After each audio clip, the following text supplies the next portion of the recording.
समर्पण जीवन को सहज व सरल बना देता है।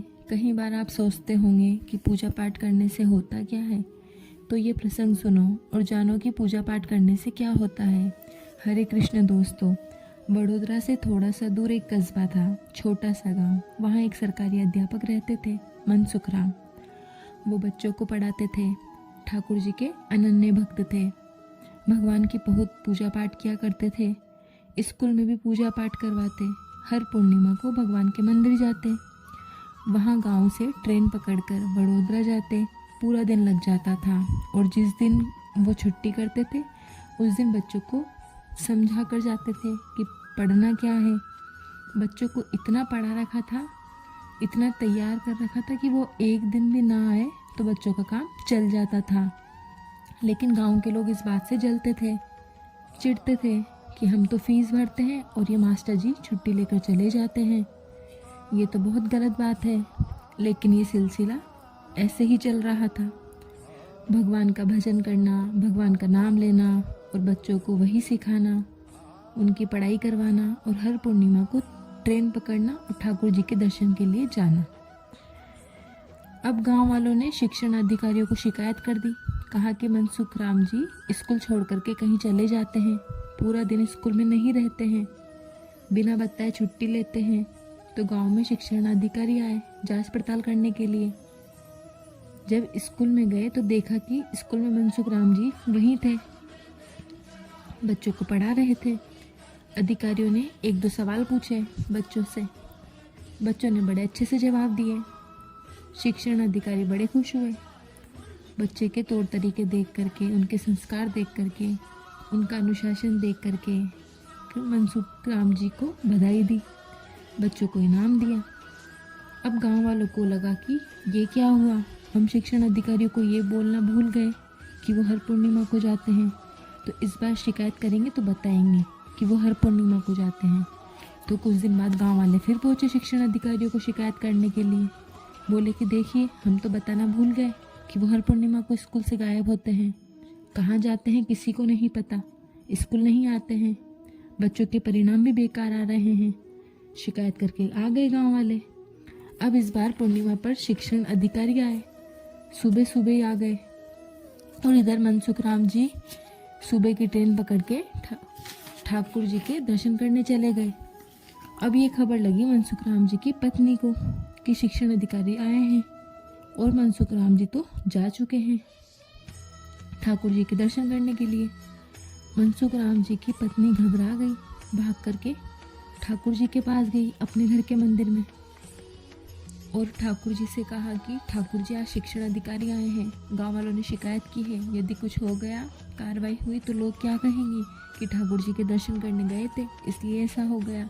अब आप ही देख लो, आपका और आपके भक्त का मामला है, आप कैसे संभालेंगे, कि आपके ऊपर है, बस बेइज्जती नहीं होनी चाहिए, बाकी आप देख लीजिएगा। ठाकुर जी से शिकायत भरी प्रार्थना की। इधर शिक्षण अधिकारी स्कूल पहुंचे और स्कूल में देखते हैं कि वहाँ पर मनसुख राम जी बच्चों को पढ़ा रहे हैं, भगवान का नाम जप रहे हैं। शिक्षण अधिकारी देख करके प्रसन्न हो गए। जब मनसुख राम जी और बच्चों की आंखें खुली और शिक्षण अधिकारियों को देखा तो मनसुख राम जी बोले, अरे महोदय, अगर आप बता देते तो मैं आपके आने के लिए तैयारी कर लेता। तो शिक्षण अधिकारी बोले, ऐसी कोई बात नहीं है, हमें तो बहुत अच्छा लगा आपको देख करके कि आप शिक्षा के साथ साथ बच्चों को संस्कार भी सिखाते हैं, ये तो बड़ी अच्छी बात है। फिर से शिक्षण अधिकारियों ने मनसुख राम जी और विद्यार्थियों को इनाम दिया। गांव वाले चुपचाप देखते रह गए कि आज ये कैसे हो गया, मनसुख राम को कैसे पता लग गया कि आज शिक्षण अधिकारी आएंगे, हमने तो शिकायत की है, ये यहाँ विद्यालय में कैसे उपस्थित थे, आज क्यों नहीं गए ये। गांव वाले चुप थे। शिक्षण अधिकारियों ने विदा ली। विदा लेकर जैसे ही जाने लगे, थोड़ी दूर पहुँचे ही थे कि देखा कि सामने से मनसुख राम जी आ रहे हैं और मनसुख राम जी ने शिक्षण अधिकारियों को देखा तो आश्चर्यचकित रह गए। मनसुख राम जी बोले कि साहब, आज आपको आना था तो आप बता देते, मैं ठाकुर जी के दर्शन करने नहीं जाता। तो शिक्षण अधिकारियों ने कहा कि मतलब समझे नहीं, आपसे अभी तो मिले थे हम, आप यहाँ कैसे, आप तो विद्यालय में थे। मनसुख राम जी ने कहा कि क्या मतलब। तो शिक्षण अधिकारियों ने कहा कि हम आपसे मिले थे, आप विद्यालय में थे, आप विद्यार्थियों को पढ़ा रहे थे। आप यहाँ कैसे? मनसुख राम जी समझ गए, ये मेरे ठाकुर जी की लीला है।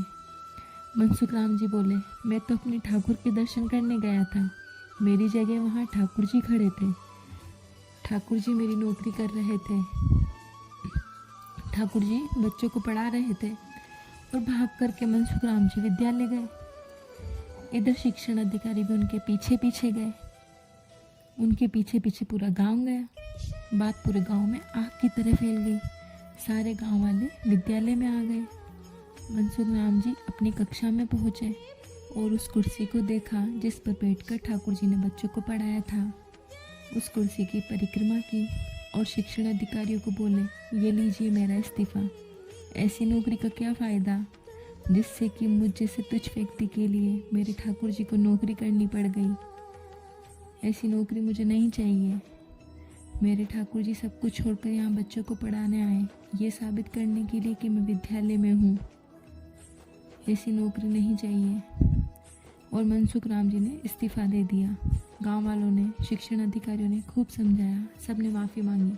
मनसुख राम जी ने कहा कि आप लोग नहीं समझ सकते, जिस दिन ठाकुर जी आपको मिल जाएंगे ना, उस दिन आप समझेंगे। ये विश्वास की बात है। यही तो मैं आपसे कहती हूँ, जिस दिन ठाकुर जी आपको मिल जाएंगे, आपका विश्वास अनुभव में बदल जाएगा। उस दिन जीवन का हर पल चमत्कार हो जाएगा। लेकिन उसके लिए सबसे ज़रूरी है विश्वास। इसलिए हमेशा कहती हूँ, अपने विश्वास को अपने ईश्वर पर मजबूत रखिए और अपना ख्याल रखिए। हरे कृष्ण।